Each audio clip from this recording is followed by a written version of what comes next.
En este vídeo os enseño a unir dos cuerdas por medio de un nudo tan resistente como fácil de hacer. ¡Comenzamos! Formamos un anillo con una de las cuerdas, pasando el extremo por debajo. Hacemos lo mismo con la otra cuerda, pero esta vez pasando el extremo por encima.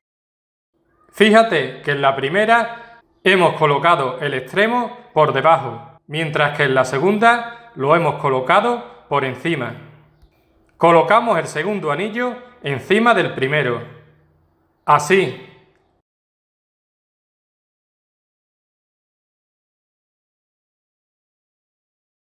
Y metemos su extremo por debajo de los dos anillos, sacándolo hacia arriba. El extremo de la otra cuerda lo metemos por arriba, sacándolo por debajo. Tiramos de los cuatro extremos y el nudo va tomando su forma.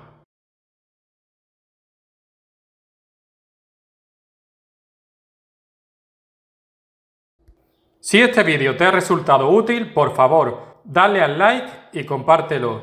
Nos vemos en el próximo.